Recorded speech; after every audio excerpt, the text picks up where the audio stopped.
Without any further ado, I'd like to introduce Alex Kershaw, renowned worldwide author, author of many books on World War II, including The Bedford Boys, The Few, which you can buy up there a little bit, and tonight's Patton's Prayer, among a whole bunch of other ones, including a World War II submarine story that's epic about the USS Tang sinking.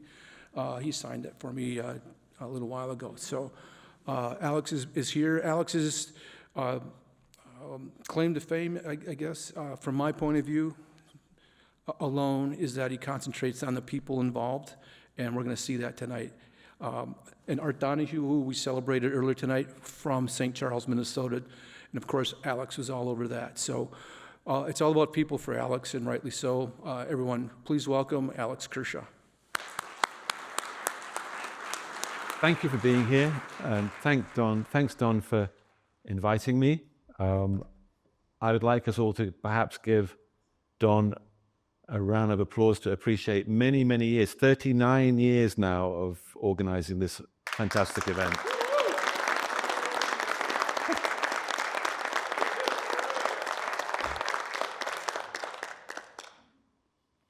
So if I have a theme this evening, maybe I could break it down into 2 or 3 themes quickly. And then I'll run you through some slides of this great American here. My first theme would be that faith really matters. Even if you're an atheist in a foxhole, you have to believe in something bigger than yourself. You have to believe in some force that will give you hope of survival. In the fall of 1944, the US Army did a lot of investigations and surveys. This was driven by a crisis in manpower. The most important question of the US military in Europe, the US Army had to answer in the fall of 1944, was how much can a human being take? How much combat can you endure before you break down? Because we had an epidemic problem with human beings being broken by combat. And the US military discovered that around about 200 days was your limit. And I'll quote the words, "There is no such thing as a Superman." Didn't matter who you were, where you'd come from, how resilient you were, how much grief you'd suffered in your life, because grief is an indicator of how tough you can be later on. 200 days is your limit, and then you're done. The miracle that I've come across many times while studying World War II and writing about World War II veterans is I've actually sat down with men who completed far more than 200 days of combat, with men who were broken, psychologically, emotionally, and often spiritually, who were absolutely broken, but carried on. What allows human beings to do that? Were they sitting in foxholes in weather like this, murmuring, USA, USA, USA? Were they reciting lines from the Constitution? Were they uber patriotic? Of course not. What kept them going was faith, and also the man right beside them. Another of those surveys done by the US military was about faith, and it found that over 75% of frontline combat troops, officers, you name it, actually relied on their faith to a great extent during battles in World War II, in the Pacific and actually also in Europe. If you were slightly religious before you went into the hell, the maw of war, if you survived, you were far more religious. If you only went to church for a wedding and a funeral before Pearl Harbor, if you were lucky enough to come back to this country in 1945, you went every week. Faith was a prop. It was something that helped men endure the unendurable. So that's one theme. The other theme that I have, and we'll develop that in a few seconds, is the eternal need of people who value humanity and democracy, the eternal need that we have for warriors. And not just warriors, but men and women who can lead warriors, who can inspire them, who can give ordinary people faith in themselves and in ultimate victory. We will always need warriors. We've always had to rely on them. And we will always, always have to produce more. And we'll need men and women who can have the ability, perhaps even the stature of this man, to lead the forces of good to victory. He's an aristocrat, which makes him exceptional. This is a case of American exceptionalism, a true case, of American exceptionalism, because he's an aristocrat, unlike almost every other senior leader of the US military in World War II. Born with very little, the men they led born with nothing, I would argue. Expected nothing, given nothing, earned everything. He's the first American officer to lead an American tank unit in history. Actually drove the first American tank in France off a rail car into combat. Was almost killed in 1918. He said it would have been the worst thing that possibly could have happened to him to have died the way that he almost died, which was that he was shot in, can I say backside, or should I say bottom, or should I just say ass?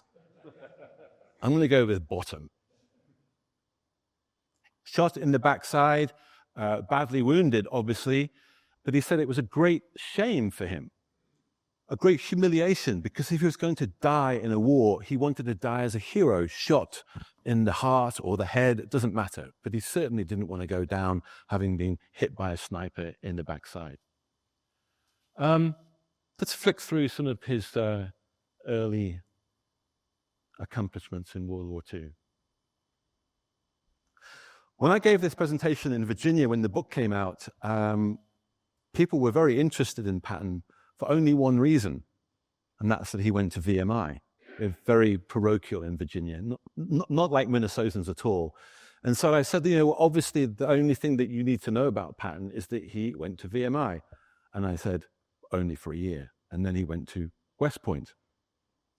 This is him in November 1942. Let's get into the war now. Laughing. Is a man of great humor. A deeply, deeply eccentric man. A genius of war. A CEO of warfare. Would have been run out of any modern military in a heartbeat today. Yes, if you look at some of his private correspondence, he's anti-Semitic. Yes, often he's racist. And some of the things that he would say in front of often tens of thousands of men are totally unacceptable today. Anybody who's seen the movie Patton and the famous first 3 or 4 minutes, those 3 or 4 minutes where George C. Scott stands up and struts across a stage and blasphemes and uses foul language, those 3 or 4 minutes are taken from 3 actual speeches that Patton made. He cursed. He would turn the air blue. He was a larger-than-life figure. This is him on the eve of America's bloodletting in the European theater. North Africa becomes part of the European theater. But this is the first time, on the eve of the first time, that Americans will shed blood and be expected to kill in World War II, November 1942, Operation Torch. It's a great success. And then the second time that we, as the Allies, are working together in an amphibious operation is the invasion of Sicily, 10th of July 1943. That's actually the first day that Americans are beginning to liberate what we call Europe. The Sicilians didn't consider themselves part of Italy, let alone Europe, but 10th of July 1943 is when Patton goes into action, 7th Army commander, and he's racing to try and become the hero of the hour in Sicily against Montgomery. All Americans usually hiss when I say Montgomery, but because we have a front row British and I'm British, you're not allowed to hiss or talk about stopping for cups of tea and all the rest of the jokes, okay? Reason why I show you this photograph here is because it reminds me of a discovery I made just recently. This is the dark chapter, the dark soul of Patton, the famous slapping incident when he went into an evacuation hospital and saw a young GI that he thought was a malingerer that was actually, as he said, yellow, and slapped this young man who had a severe case of shell shock. Anyway, cut a long story short, this incident is blown up out of all proportion and Patton is sidelined, is taken out of the war, basically. I saw a letter to Eisenhower, Allied Supreme Commander Dwight Eisenhower. I saw a letter to him from a mother of two young men who were about to join the US Army. And the mother said, "I hope and pray that my sons never have to serve under General S. Patton. What he did to that young soldier in slapping him was an absolute disgrace. I am ashamed to have any officer representing the United States who would do that to an enlisted man." And remarkably, Eisenhower wrote back to that mother, took the time to write back to that mother, and he said, "I completely agree. This was a shameful incident. But there are thousands and thousands and thousands of young Americans just like your sons who are alive today because of what this man can achieve on a battlefield. He is indispensable. Just as to Lincoln, Grant was indispensable when this country had to preserve its union against rebels who loved and adored the evil of slavery. When I said that phrase, to defeat rebels who would perpetuate the evil of slavery, 3 weeks ago in South Carolina, someone in the audience said, "Steady on, boy." Thousands of Americans kept alive because of the superb skill of a warrior, a leader of warriors. And I'll take a little moment here and pause and look at the bigger picture. Why do I revere George S. Patton? Why should he be revered? Why should any European, any Brit or European care about this man? Because I believe that this man liberated more of Europe than any other Western senior commander, and he did. The US Third Army liberated over 10,000 villages and towns in Western Europe. In the summer of 1944, it went further, faster than any US mobile force in the history of war. He was beyond Paris by late August of 1944 and begging Eisenhower to be given everything he could get so that he could reach Berlin by Christmas. And serious historians would agree that he probably could have. He was about winning, defeating what I will call unrivaled evil. While he was taking more prisoners and covering more ground than any mobile force in the history of the United States military, at Auschwitz, as he slashed across France with the Third Army, 2 human beings, you and you, sir, were murdered every single second. We forget at our peril what we were defeating. And we forget how quickly humanity can tip from goodness to evil. We forget that there are monsters among us and that they need to be slain. there's his great rival, and I'll let you hiss for a second as you sip your cups of tea. I'm actually a big fan, but I would say that, wouldn't I, being a limey? I'm a very big fan. But Patton wasn't. Surprise, surprise. And in his diary during the Sicilian campaign, 38 days, we were victorious. In his diary during this campaign, while he's trying to beat Monty to ultimate glory, to be the victor of Sicily, he describes his rival here, Montgomery, as that little fart. Very articulate man, Patton. There he is, claiming the glory. His name is in headlines for the first time around the globe. He reaches Messina. It's about 1.5 miles from the mainland of Italy, and he's first there on the 17th of August, 1943, and he beats the Brits, I have to say, I'm ashamed to admit this, by around about 1.5 hours. It was certainly a race, but they only just, so I say they, I mean the Americans, you out here.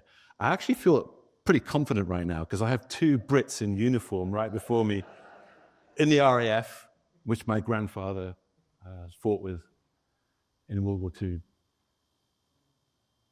And there we're jumping forward here to the meat of the story, if you like. I'd like to have a quick butchers, as us Brits would say, at this man here.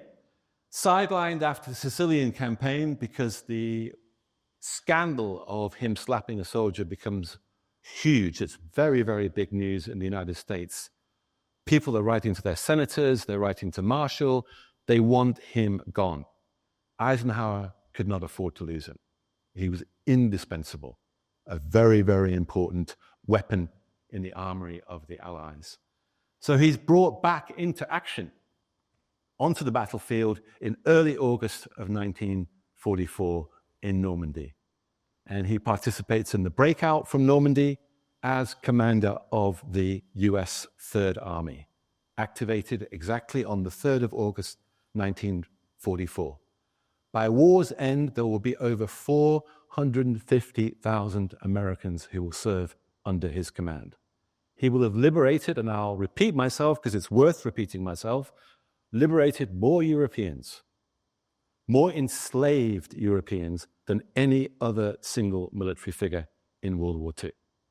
And he will finish his drive deep into the heart of the Third Reich, actually in Pilsen in Czechoslovakia.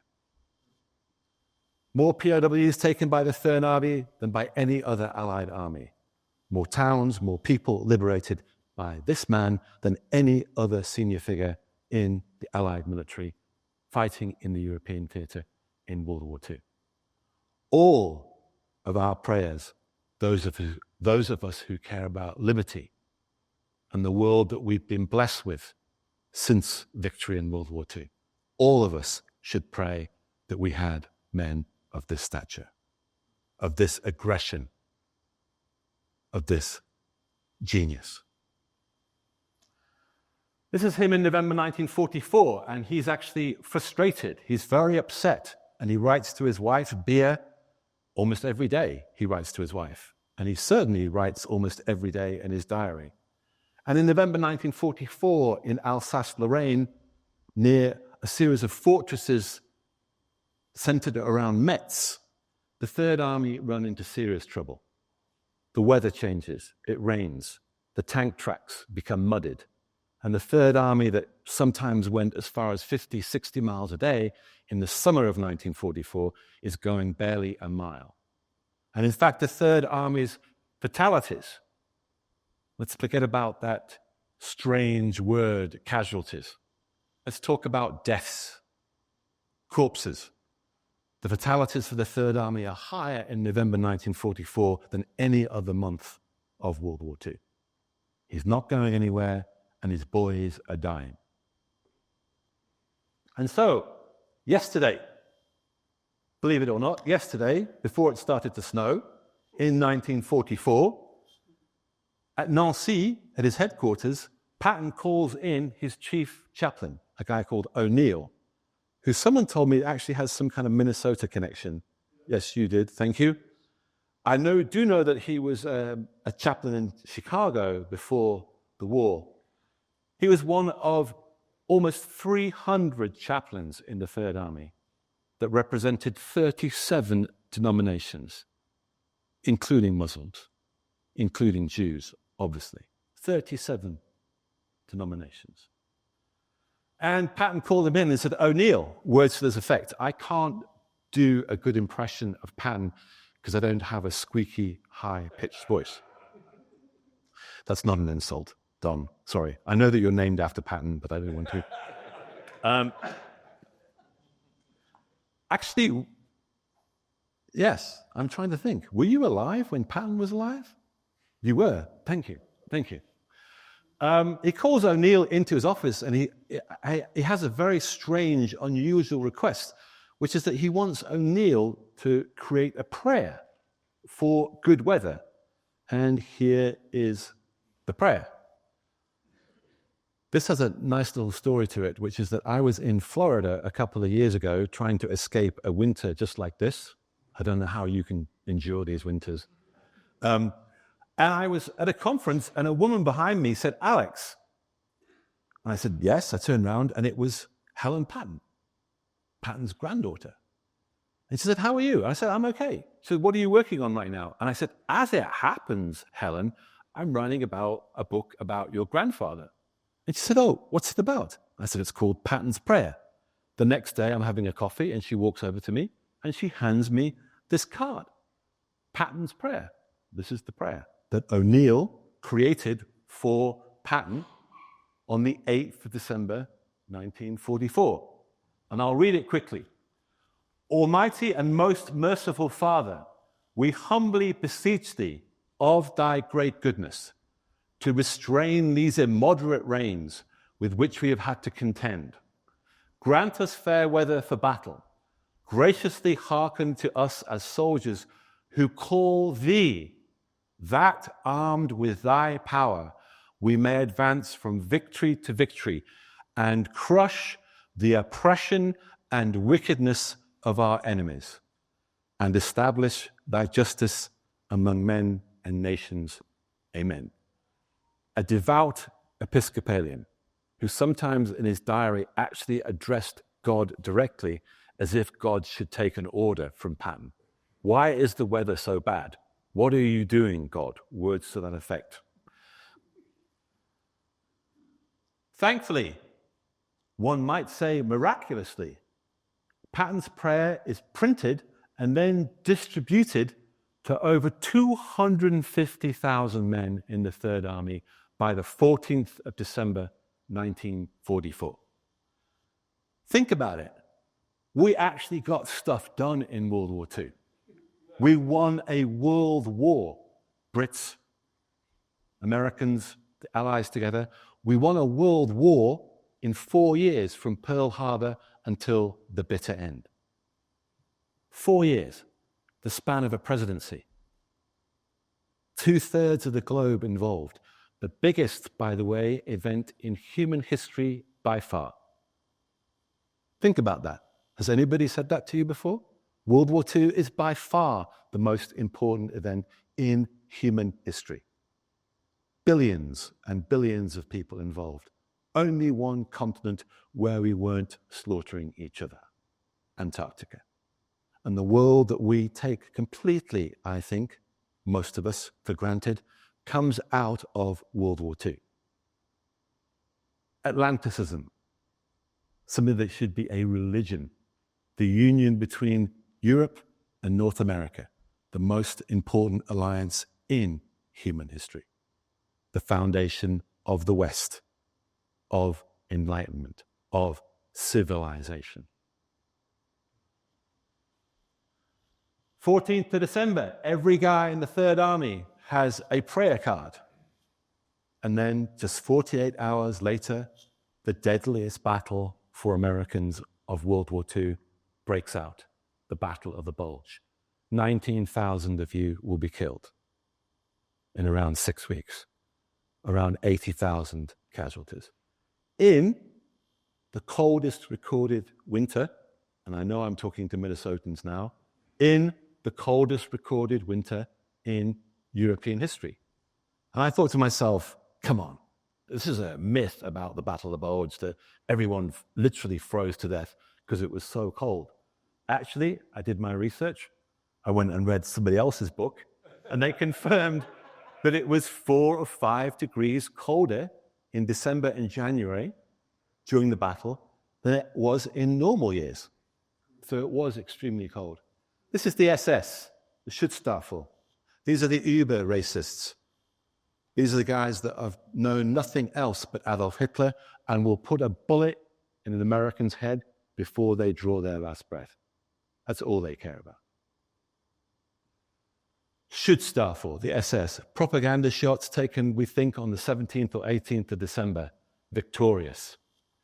Greatest Allied intelligence failure, I would argue, apart from Pearl Harbor, which is still unforgivable. How did we not know? How did we not know in December 1944 that over 200,000 German troops were assembled literally under our noses and took us completely by surprise and caused, within 48 hours, a bulge in the Allied front lines of 70 miles. Yes, the Battle of the Ardennes is not named after a Weight Watchers campaign. It's a bad joke, very bad joke. I won't apologize because all my jokes are bad. So I wrote Patton's Prayer for lots of reasons. One of the reasons was because he's a fantastic guy to write about. Very, very interesting, really fun to write about. But I also wrote about him because of this photograph and what it shows. This shows real leadership, true leadership.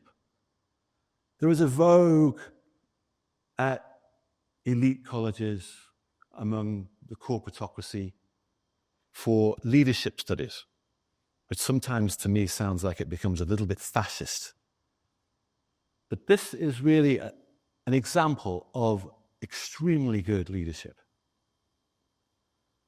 Number one, if you're a good leader, if you're any kind of leader that is going to be respected in combat, you have to be at the front.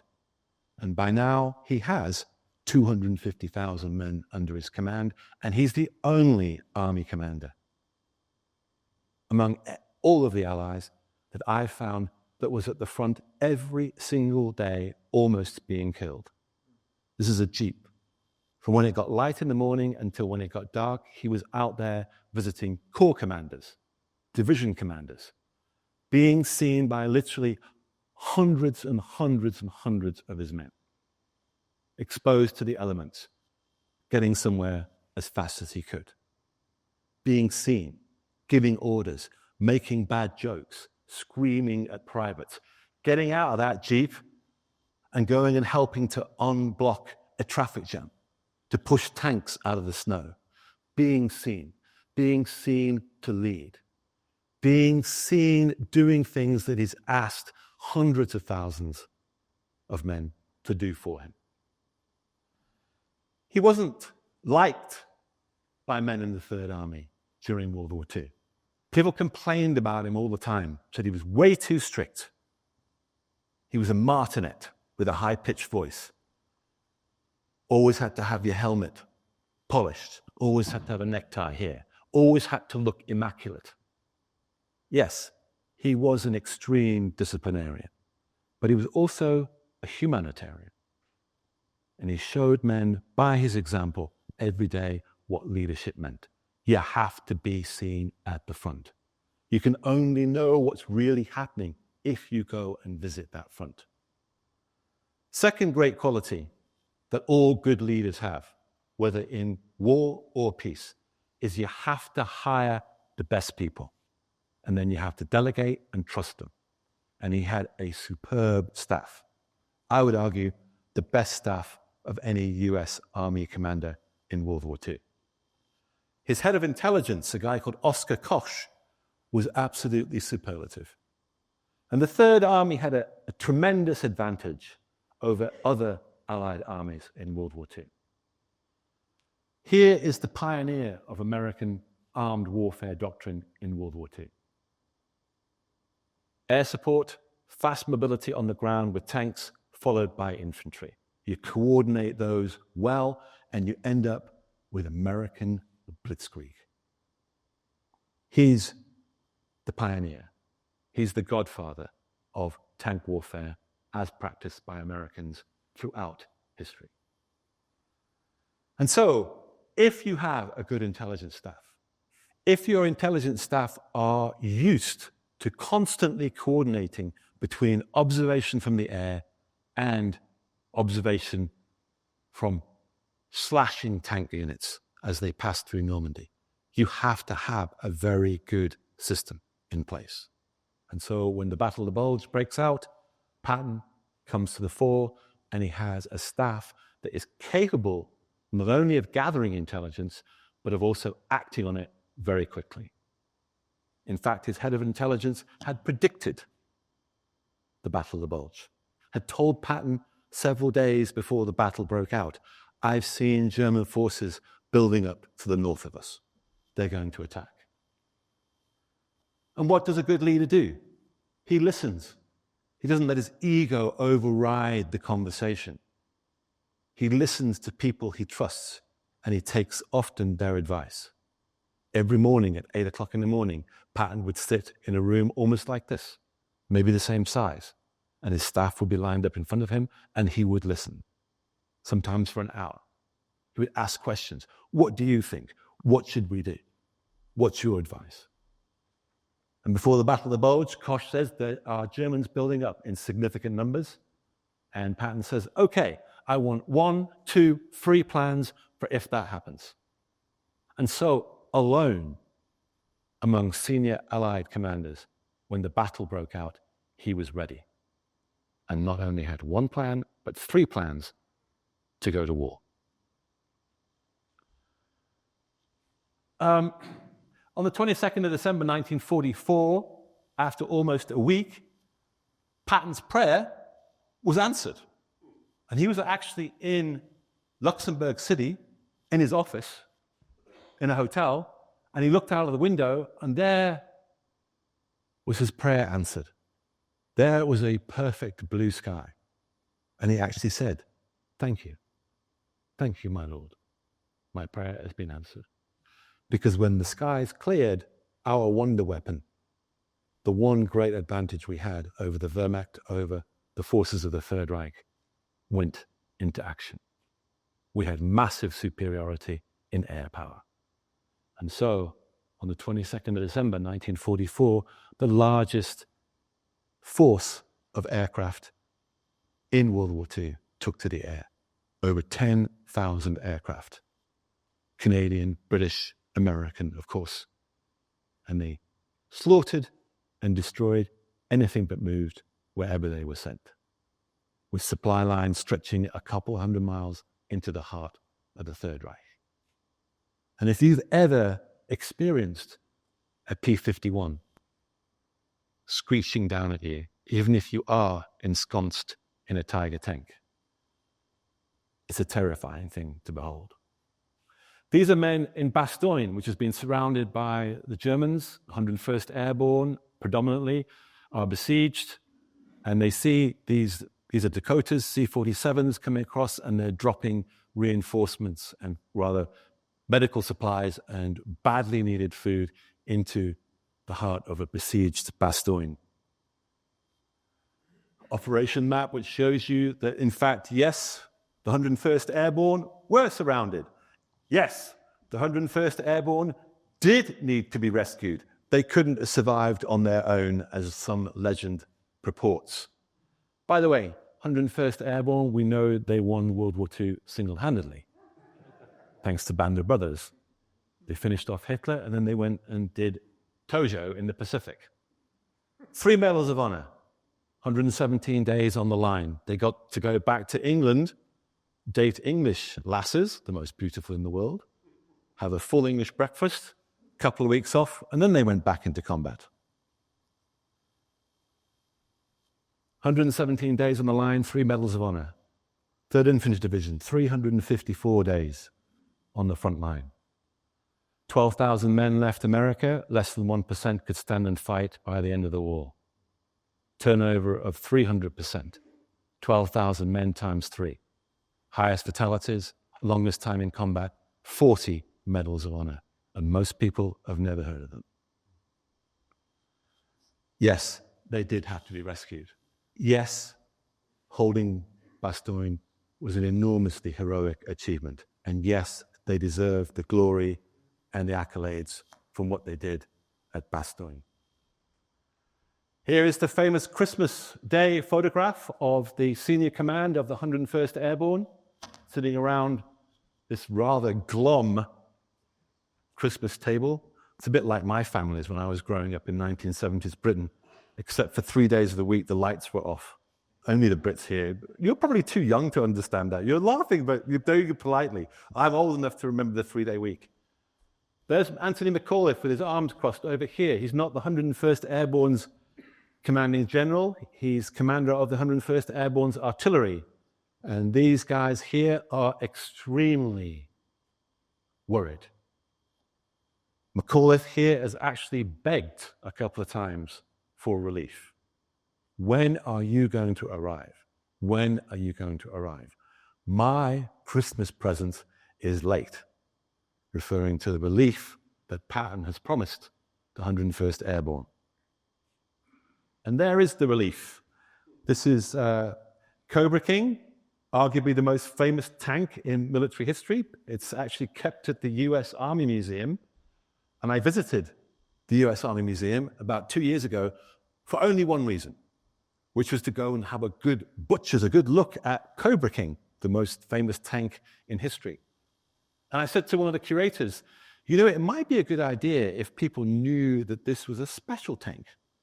That I volunteered, in fact. I said, look, I'll come in tonight when you guys have turned the lights out with a piece of chalk, and I'll put first in Bastogne on the Sherman tank so people know exactly what this tank is.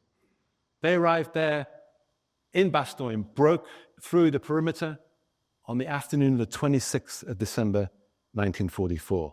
They belonged to the 37th Tank Battalion of the 4th Armored Division, 4th Armored Division being the favorite armored division of George S. Patton in the 3rd Army. A fantastic, fantastic unit. And there is Patton. This is after the siege has been lifted, of course, with his famous pistol. And that's him decorating McAuliffe with the DSC. So we pushed the Germans back to their starting point by around about mid-January of 1945. And then we begin a bloody, difficult slog toward the Rhine.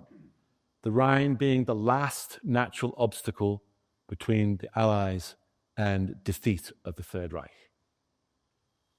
We plan to eliminate as many of the Germans. Excuse me, sir. Excuse me.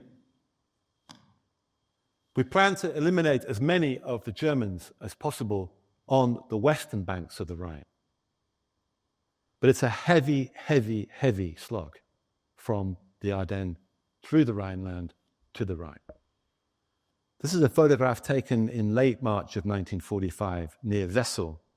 And this is a photograph that even if you have spent 31 years of your life in this country, I'm almost 60, even if you have a son who was born in this country, even if you consider yourself to be stuck somewhere in the middle of the Atlantic, because I'm British, but I also have spent more than half of my life in this country.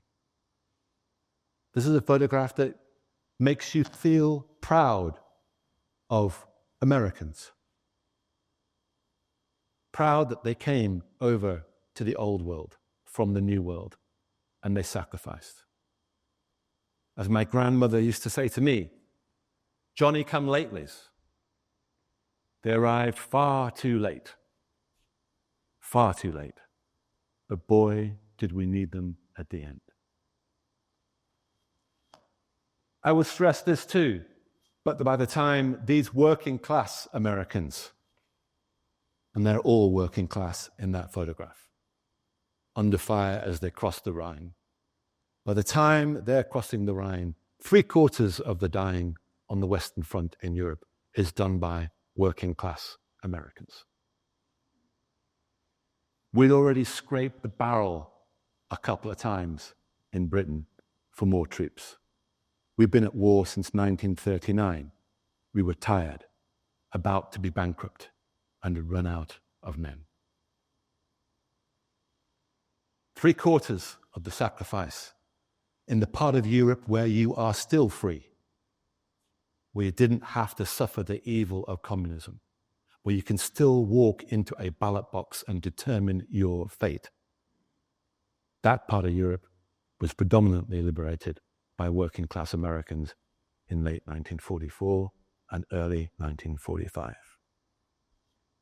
And in partnership with the country that I love where I was born, has been defended, that part of Europe, ever since, to this very day. Alliances, friendships matter. There's Patton. I could use the magic button on here. Why don't I do that? And do something that I shouldn't be doing because I'm a proper Englishman. Anyway, 25th of March 1945, Patton reaches the Rhine, and he's doing there what I suspect most of you think he's doing. You're right.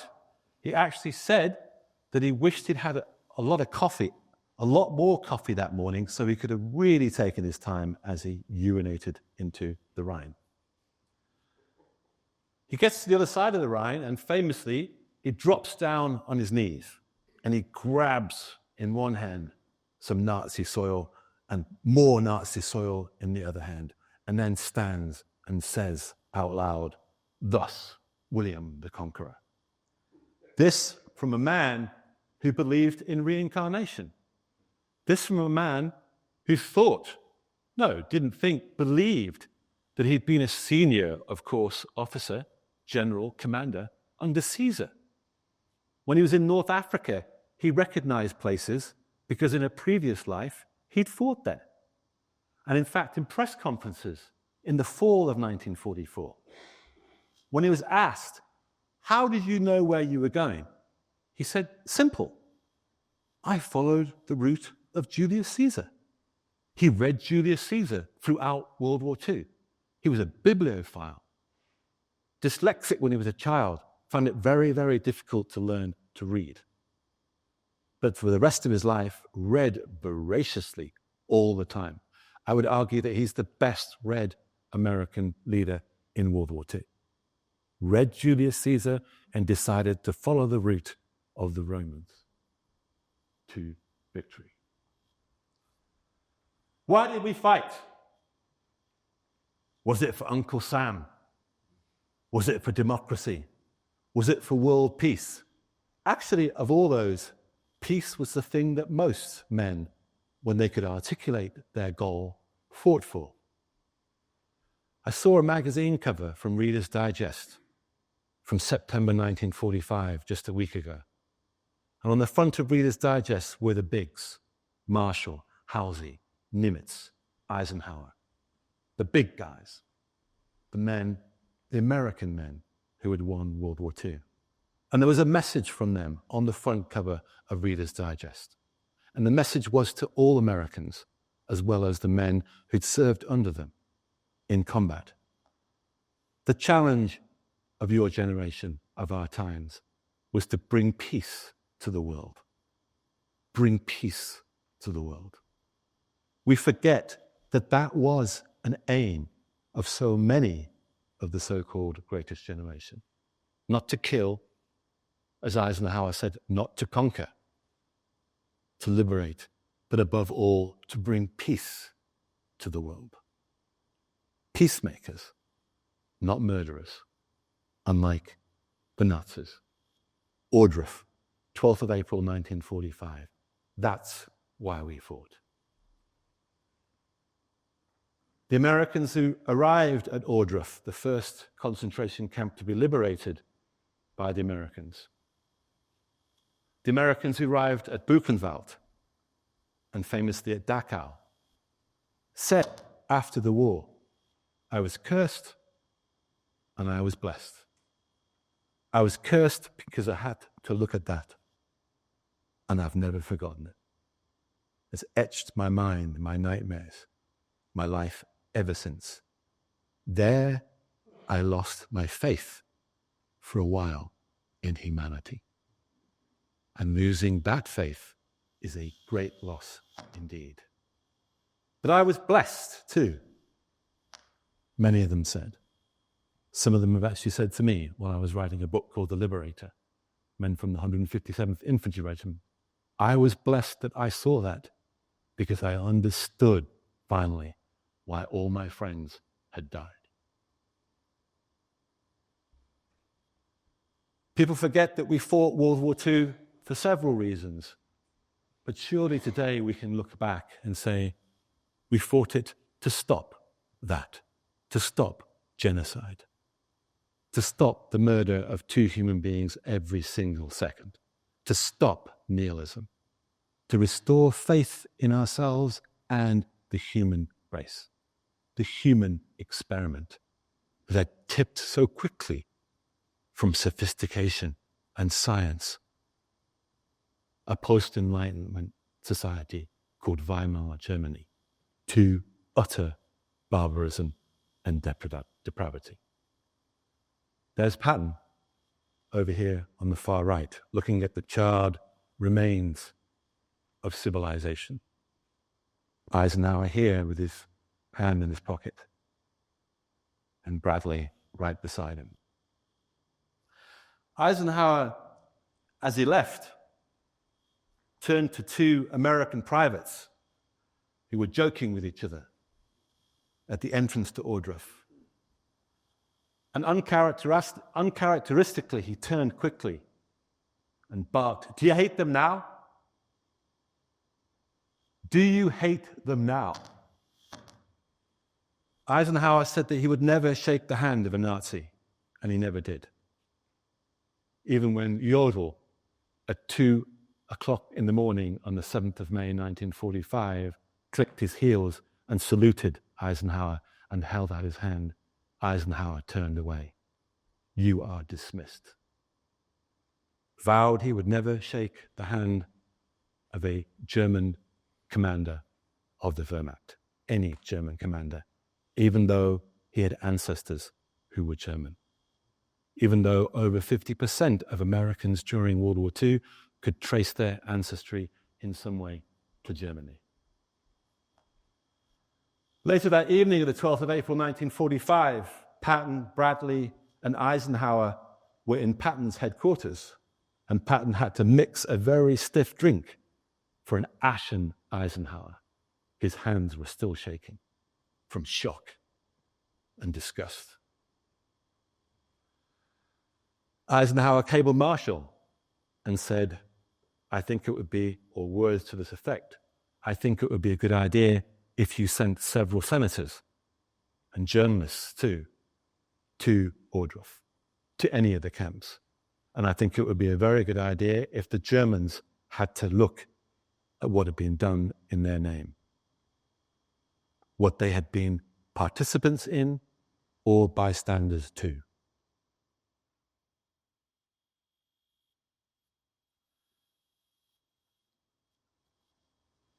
I have to be careful how I choose my words here because I am obviously English. My grandfather served in the British Navy. He died when my mother was 8 months old from wounds sustained in World War II. My other grandfather wore that beautiful uniform. For me, the most beautiful uniform you can ever wear, which is the RAF. My other grandfather served in Egypt in the RAF. The reason why I wrote the book, The Few, was because I'm English. But I married an American, and I held my son when he was born in Los Angeles. I love both places. I can see the good and bad in both. And I value above all, I think, the friendship, the alliance, what we have in common when we fought side by side, the shared culture, the shared history. I often think it's a shame that you had some tax-dodging Bostonians that threw tea into the harbor. And I also would like to point out that if it had not been the tradition of the British to not promote colonial officers, George Washington would have been on our side. He couldn't become a general because he was born in this country. Had we promoted him, had we promoted him, he'd still be speaking English.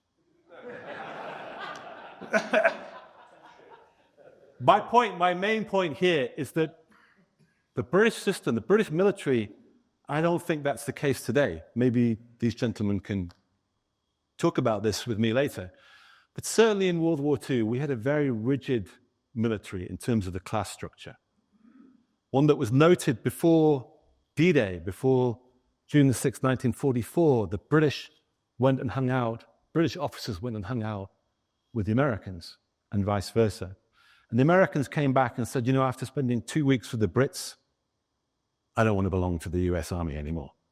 No, they didn't. What they said was that they were surprised by the traditions, how revered the traditions were, especially in the British Navy, but in the British military, and how strict the class structure was, how it seemed to be almost impossible that someone could be promoted from a private to a general officer, how the company commanders and above were public schoolboys, well-educated. They didn't come from Liverpool or Glasgow, or in the US military's case, from Oklahoma or New Mexico. Battlefield promotion for warriors who could lead, who didn't come from the right class, wasn't really done in World War II. Unlike the hierarchy, the top brass of the US military, and this is not a value judgment I'm making here. I'm pointing out something that is American and to your great benefit, something that you will lose at your great expense. This is the much vaunted meritocracy. Only one man among the Americans who defeated Hitler is an aristocrat, George S. Patton. Everybody else in that photograph, given very little or nothing, expected nothing, earned everything, and went to the very, very top. Apotheosis, a beautiful Greek term, when a mortal becomes a god. And for Americans, this is your World War II Caesar. Not MacArthur, we'll put him to the side. Someone that arranged for himself to receive the Medal of Honor does not deserve, I think, to be mentioned in the same breath as George S. Patton. Here he is in June 1945 in his native California, in Los Angeles, being celebrated. The American god of war, a superstar, the greatest American hero, most popular, most recognized of World War II. When he went back to Boston, just before this photograph was taken, a few days before this photograph was taken, when he arrived in Boston, there were over 1 million Bostonians that turned out to greet him. The largest crowd ever assembled in Boston in history for this man, 59 years old, my age, a god. I won't tell the sad and dispiriting story of what happened to Patton in peace. Needless to say that it didn't suit him, and he knew it wouldn't. And when the guns fell silent in Europe on the 7th of May 1945, he instantly became depressed. He felt as if he'd been robbed of his great role in life. His glory hours, he knew, were over. He was a leader of men in battle, not in peace. And so he was sent back from America in June 1945, having visited the White House, having begged at the Pentagon, having said to Truman, please send me to the Pacific. The war's not over. I've got more to give. No, you're not going. MacArthur made sure of that. There's only one MacArthur. We don't need a Patton in the Pacific. So he's sent back to Europe, and he becomes the military governor of Austria, part of Austria and Bavaria, and does a terrible job. This is a man who knows nothing or cares nothing about politicians and politics. And every time he opens his mouth, he says exactly the wrong thing. He's asked in late summer of 1945, why are there still Nazis in positions of power in post-war Germany? Why do you have Nazis running the waterworks? Why have you got Nazis who are still administering parts of occupied former Nazi Germany? Why? And he might have said what a sensible military leader could have said in Iraq in 2003. Who else knows how this works? Why do you get rid of all the people who have knowledge and expertise? Who is going to administer this country otherwise? Unfortunately, in a press conference, he said more than that. He said, there's no difference, when you really think about it, between a Nazi and a Democrat or a Republican. Maybe the laughter, the response in terms of laughter to that will get stronger as the years go by, or less, maybe. Anyway, this is the end for Patton. Eisenhower has been extremely patient since the slapping incident, and in fact before in 1943. He has protected, kept Patton on board, and tried to protect him from his own damage, from what Patton has said in public over and over again. But this is the straw that breaks the camel's back. Enough. Patton didn't help himself, and I will come to an end very soon. Patton didn't help himself by pointing at the Russians, who had lost at least 12 million men in the Red Army. The Russians who'd killed 3/4 of the Wehrmacht fatalities. 3 million out of 4 million men in Germany who died were killed on the Eastern Front. Some people say that maybe 30 million citizens, soldiers and citizens of the Soviet Union died to defeat Adolf Hitler. The bloodletting, the dying was done predominantly on the Eastern Front. But Patton didn't care. He despised communism, despised it beyond reason, became almost psychotic in his hatred of communism and the Russians, and said over and over and over again in public, while we have 4.5 million American soldiers in Europe, we should finish the job and end the next war with the Russians. Can you imagine the explosive impact of that among the diplomatic community? We've finished this war, and here's Patton wanting to start another with the very forces that helped us win this one. Had to go. Demoted, stripped of his command of the Third Army, a very sad day, given a really rather pathetic job, a very humiliating job, which was to be the commander of an historical division that would produce the official record of the war. From 450,000 men to a few thousand who are going to spend most of their time in archives creating history books. It's a hell of a fall. To cheer him up, his aide, a guy called Gay, Hap Gay, in December 1945, said to Patton, why don't we go hunting? And they got into a car. In the car, there was a driver in the front. Patton was sat in the back. There's a metal bar, a divider between the driver and where Patton was sitting on the back. And unfortunately, I think most of you know this story, a truck veered in front of Patton's car. It hit the truck. His head was thrust forward, hit the crossbar. He was almost scalped. Several inches of his scalp were pulled back, and he was paralyzed from the neck down. And he died on December the 21st, 1945. This is actually my photograph. It's taken in the Luxembourg American Cemetery. He used to be buried at the heart of the cemetery because he was the most visited American fatality there. They had to move his grave to the entrance, and they have it's ring fenced now so that people can't walk on his grave. December the 21st, 1945, 60 years old. What was Patton's favorite prayer? And I'll end with this. What was the prayer that was his favorite? It did not belong in the Bible. Actually, it was from Greek. And it was a poem written about Zeus.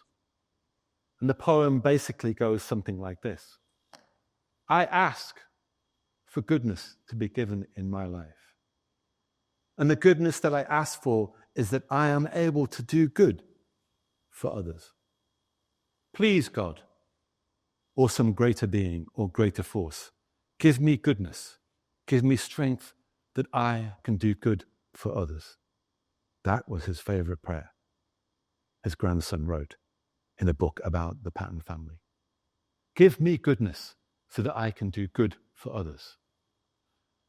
Can you think of a single American that did more to liberate others, to give goodness to others, to give a future to others, to give the Europe that we know today to Europeans, to defeat unrivaled, untold evil? That's a prayer we're celebrating right here to this very day. Thank you for listening to me.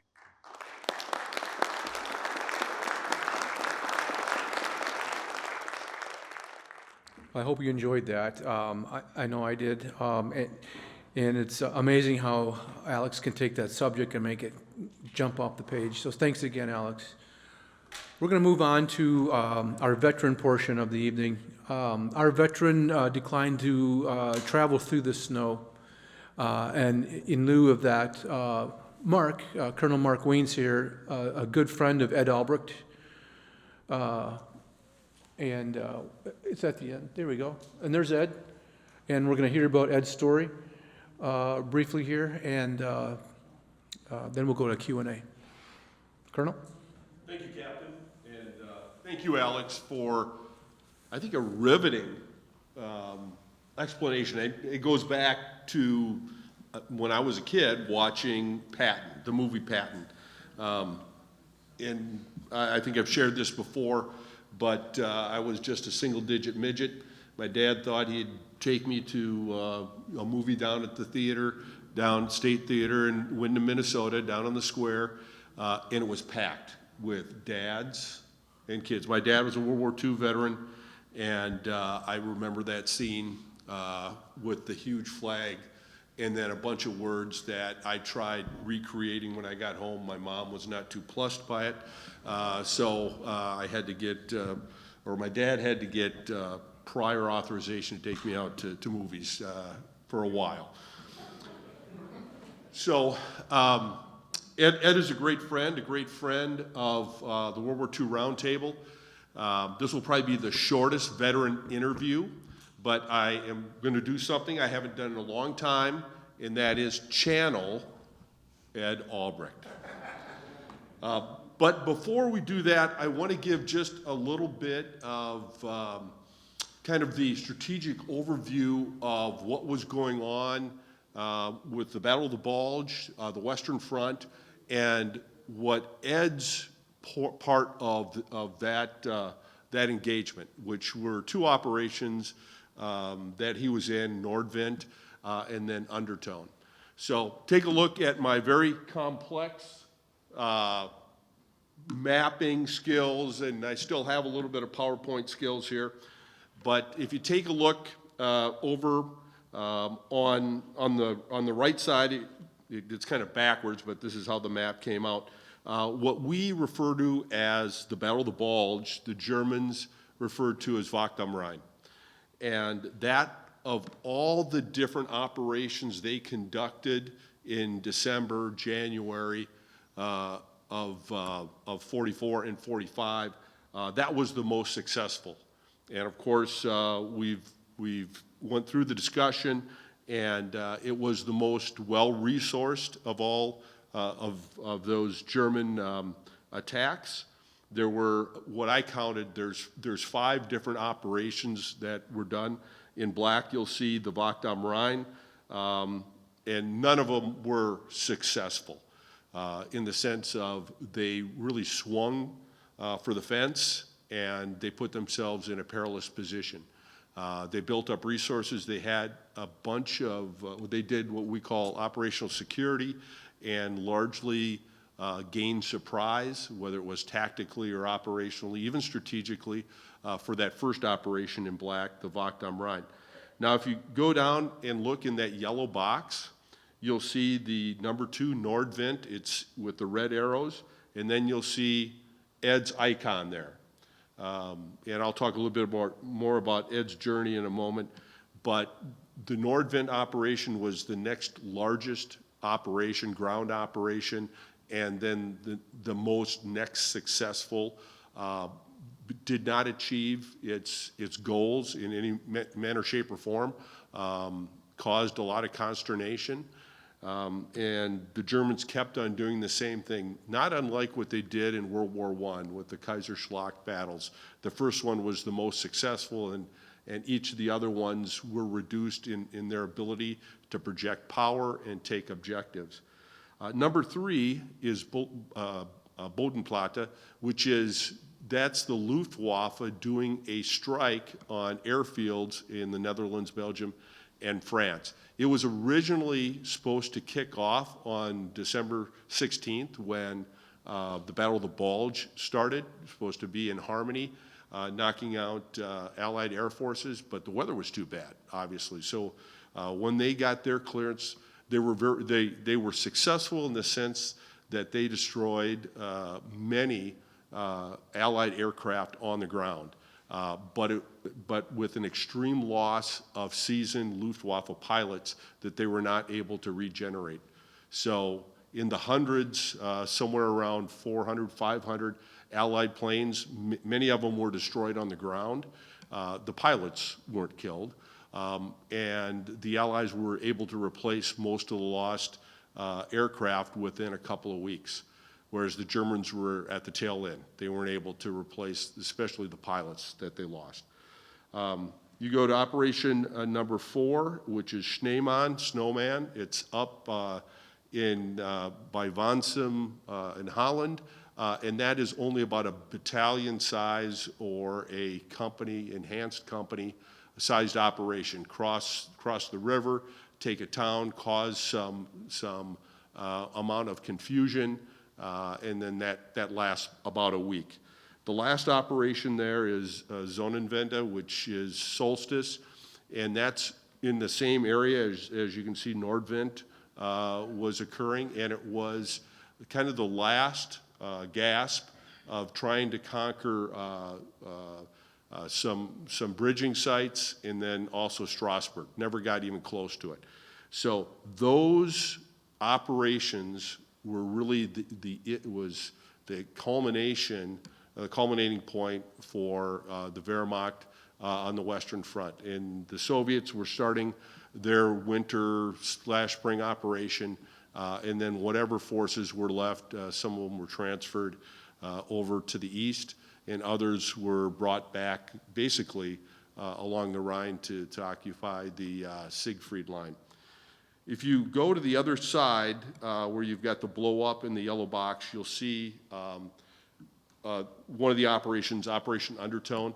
Basically, the Allies, in every one of these operations, they had a counter operation, veritable plunder. Lumberjack was one of the huge ones, all of them farther north, and they took advantage of the Germans being overextended in all of these operations I've just described. Where Undertone comes in, there's 3 armies. Patton's Third Army is flying out of Luxembourg, crosses the Moselle, and is going for Mannheim. Kaiserslautern is a midway point. You see Patch is in there as well as De Lattre. And you'll see Ed's photo there. There are 2 icons in there. One is his combat infantry badge, and I'll talk about that in a little bit, but that's when he had his first contact during Nordwind against the German attack. And then you'll see under Undertone, by the 7th, where the 7th Army is, there's a Purple Heart, which concludes Ed's action in World War II in the Western Theater. So I'm going to go to the next slide and talk a little bit about Ed. I joined the World War II Roundtable in 2017 after I retired. 2018 is when we started up the student outreach, and I've had the distinct pleasure to interview a lot of World War II vets. Many of them we've lost already. Ed is right now the one that I've interviewed the most. I've done 6 different sessions, whether it's been here at the student outreach or the World War II Roundtable.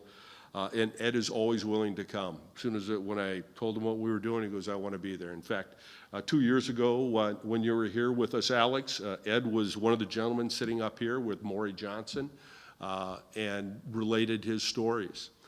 The couple of high points for Ed is that Ed is one of these, I'm going to call him, the greatest generation is maybe overused, but the humility, the honesty, and every time I talk with Ed, and you can see it in that picture, is he's just a good guy. He's there, he's part of the team. It's don't look at me, let's get the job done. Ed was part of the AST, and we've had a program on that a while ago.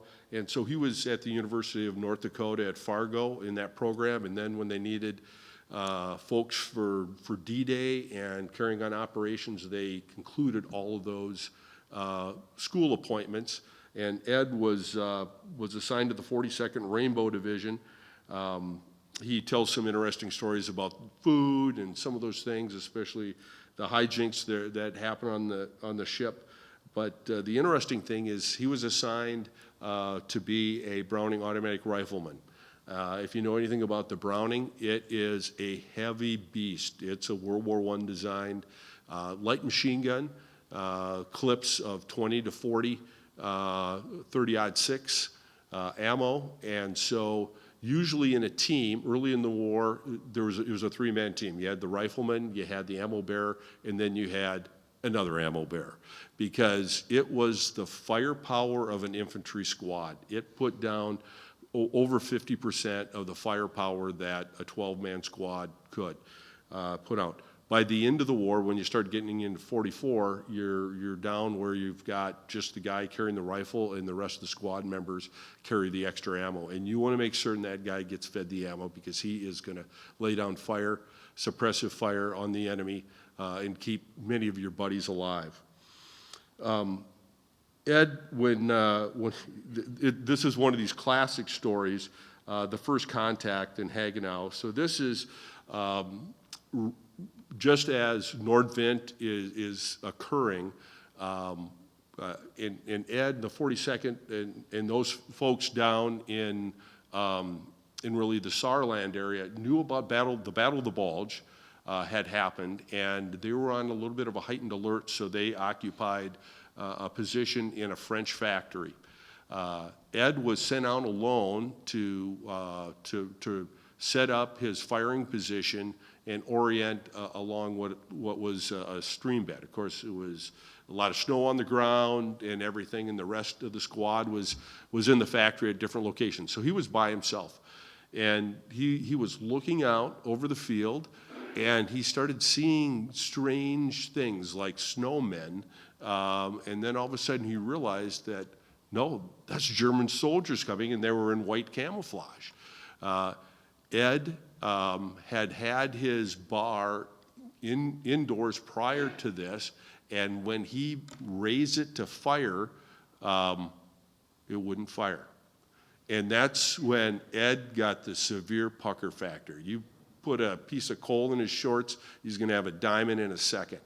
And he tried to do some manual, what we called sports today, where you're slapping and you're doing everything to get around to fire. He could not do it. So he skedaddled out of there, told the squad leader.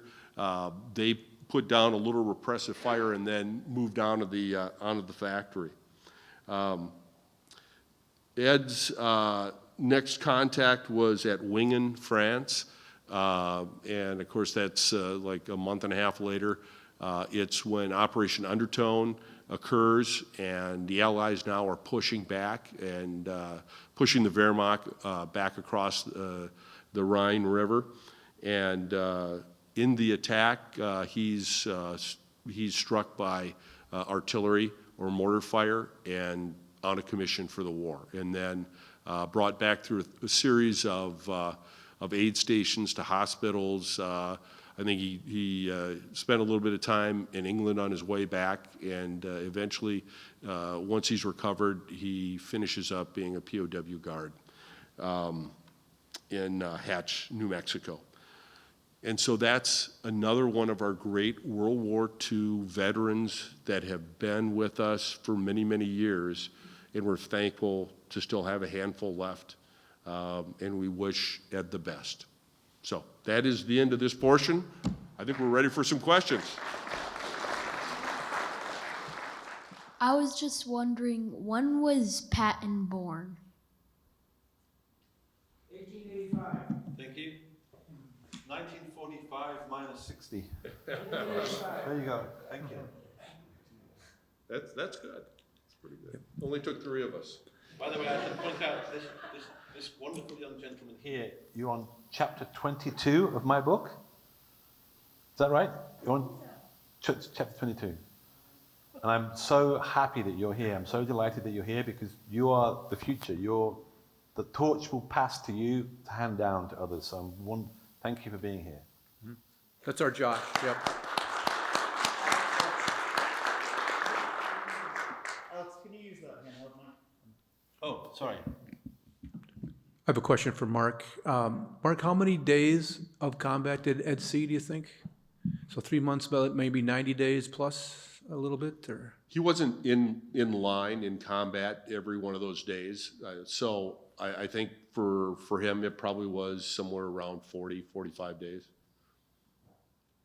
Next question for 500. Okay.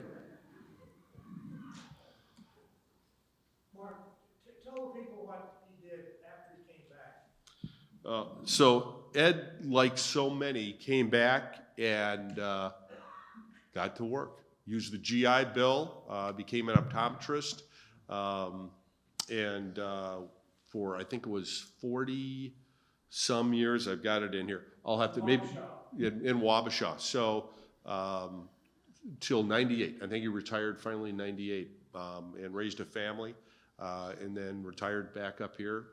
He's got a couple of daughters and family, and they were here last time, and just a great guy. They would have been here tonight except for the weather. Okay, one last question. We'll finish up. Yes, thanks for your presentations. And I have 2 questions, but they can be answered briefly, I think. First of all, a lot of Americans of my generation are somewhat familiar with Patton from the presentation by George Scott.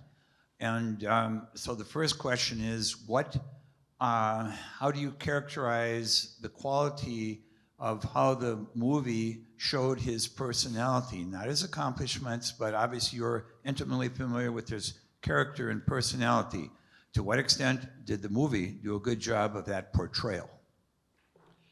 I think it did a remarkably good job, actually. If you read the best book on Patton, which is by Carlo D'Este, it's a very long book.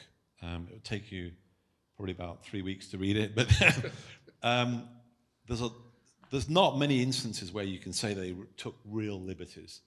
And George C. Scott, who turned down the Oscar for playing Patton, brilliantly, I thought, when he first looked at the script for the intended movie, he sent it back to the producers and said, I'm not doing this. You're making this stuff up. This is not the man that I've read about, that I've researched. You've got to be fair to this guy, otherwise I'm not going to appear in the movie. And so I think it's remarkably accurate, given what most Hollywood movies do to such historical figures. I think it's remarkably accurate. I think it captures the bombastic nature, the sensitivity, the hysteria sometimes, the egomania, and the deep humanity of Patton. A very complex, larger-than-life figure. So I think it did a really good job. It's definitely worth watching. And the other question, I thought I had a great question, but I have to modify it some. The question would be, if a what-if question, if Patton had been given another 10, 15, or 20 years of life, with your familiarity with him, what types of things would you project in private and public? But of course, you've already answered part of the question. I mean, he would have been viciously anti-Soviet. He might have tried to become involved in the Korean War, but MacArthur and the President Truman maybe would have nixed it. So the refinement of the question is, what maybe would have happened that would kind of surprised us is a conjecture, reasonable. It's a really good question, and I'll try and answer that quickly by posing a question myself to Marshall and Eisenhower in the late spring of 1945. What are you going to do with your most combative, most successful leader of men in combat in World War II? What are you going to do with this guy? Because historians have made this point, which is that he was wasted. You don't have someone like Patton become the political figurehead of part of Nazi Germany after liberation. He was obviously, to anybody that knew him, completely ill-suited to that job. So people have argued, historians have argued, that it was a failure by his very good friend Eisenhower and a man that he wrote to using the first name, Marshall, whom Eisenhower would call Sir in the Oval Office. The only person that President Roosevelt ever addressed as Sir was Marshall in the Oval Office. Surely Marshall and Eisenhower could have thought about that a little bit, perhaps, and found him a suitable job after the war, which probably would have been something like heading West Point or an academy, a command role, but where he could teach, because he was an extraordinary teacher, very generous with his knowledge, extremely well-read, knew war better than any man of his caliber or position coming out of that war. So I think there's a question here about how he was allowed to shoot himself in the foot, put his foot in his mouth yet again, and whether that could have been prevented, whether someone up high could have looked after him better and directed him to a role that would have been fitting for someone who had earned such glory. Can I just follow up? As a guy that was an armor officer, as you can see, I have my outrageous desert tanker boots on tonight in commemoration of this, and plus it's a little snowy out there. I think Alex captured some of the elements of the complexity of the character of Patton. Someone that is profusely religious, bombastic, as you said, larger than life type character, but in his quiet moments had self-doubt, had all of those things, but he was real, and he was able to communicate. Being an aristocrat, he was able to connect and communicate with the soldiers. And that, in leadership, that's one of the most important things to be able to do, to lead people. There's something Xenophon wrote in Anabasis, and it's the most difficult thing to do is to lead free men, read people, into war or combat. So, as we say, giving a fire command from a tank, target, you nailed it. That's Patton. Awesome. Awesome night, Colonel. Thanks for getting this ready for us tonight. We appreciate it. On a snowy night, I think we pulled it off well. So thank you, Don. We'll see you back on January 13th, War and Resistance in the Philippines. Have a safe drive home. Yes, and Merry Christmas. Thank you, Don. And you can see Alex Kershaw himself up at the book signing tables. Thanks, everyone. By the way, God save the king.